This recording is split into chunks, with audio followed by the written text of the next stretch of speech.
اگر مغرب کی نماز میں جماعت کے ساتھ ایک رکعت ملی تو باقی 2 رکعتیں وہ کس طرح ادا کریں گے، اس بارے میں رہنمائی فرمائیں۔ مغرب کی نماز چونکہ 3 رکعتوں پر مشتمل ہوتی ہے تو بعض لوگ اس کی ادائیگی یوں کرتے ہیں کہ ایک رکعت انہیں امام صاحب کے ساتھ ملی، اب وہ اتنا تو پتہ ہے کہ 2 رکعتیں رہ گئیں، اب وہ امام صاحب کے سلام پھیرنے کے بعد جب اپنی 2 رکعتیں ادا کرنے کے لیے کھڑے ہوتے ہیں تو پہلی رکعت میں رکوع سجود کرنے کے بعد وہ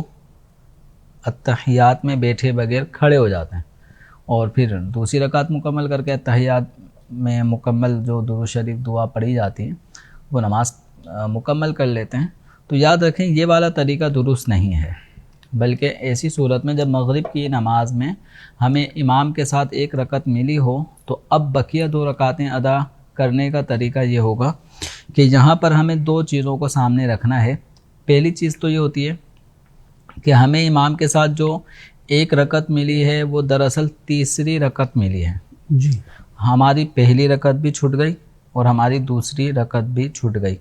پہلی اور دوسری رکعتیں جو ہماری فوت ہوئی ہیں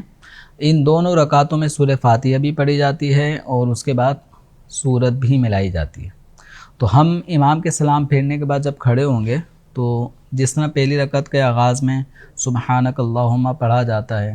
اعوذ باللہ بسم اللہ سورہ فاتحہ سورت، وہ انداز ہمارا ہوگا۔ تو پہلی رکعت میں جب ہم رکوع کر لیں گے، سجدے کر لیں گے تو ہماری کاؤنٹنگ کے اعتبار سے 2 رکعتیں ہو گئیں، جی، اور جب کاؤنٹنگ کے اعتبار سے تعداد کے اعتبار سے 2 رکعتیں ہو جاتی ہیں تو پھر اتحیات میں بیٹھنا یہ ہوتا ہے۔ اب اتحیات میں بیٹھیں گے، اتحیات عبدہ و رسولہ تک پڑھنے کے بعد پھر کھڑے ہو جائیں گے۔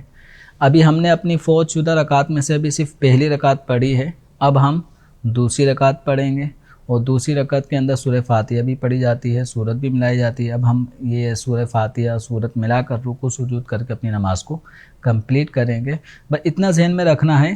کہ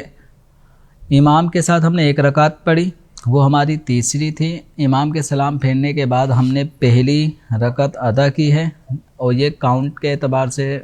2 رکعتیں ہو گئیں، تو 2 رکعتیں ہونے پہ ہمیں اتحیات میں بیٹھنے کا حکم ہے، ہم اتحیات میں بیٹھ جائیں گے۔ بظاہر ذہن میں یہ آئے گا کہ امام کے ساتھ بھی ہم نے اتحیات میں بیٹھا تھا، ابھی پھر دوبارہ اتحیات میں بیٹھ گیا، پھر اس کے بعد اگلی رکعت میں پھر اتحیات میں بیٹھوں گا، تو یوں تو میری 3 مرتبہ قاعدے ہو جائیں گے۔ تو آپ اس کو ذہن سے نکال دیں کہ میرے قاعدے 3 ہو رہے ہیں یا 2 ہو رہے ہیں۔ بس آپ نے یہ ذہن میں رکھنا ہے کہ جب 2 رکعتیں جس وقت آپ نے نماز جوائن کی ہے اس وقت سے لے کے اب تک اگر آپ کی 2 رکعتیں ہو گئیں تو آپ کو اتحیات میں بیٹھنا ہوگا۔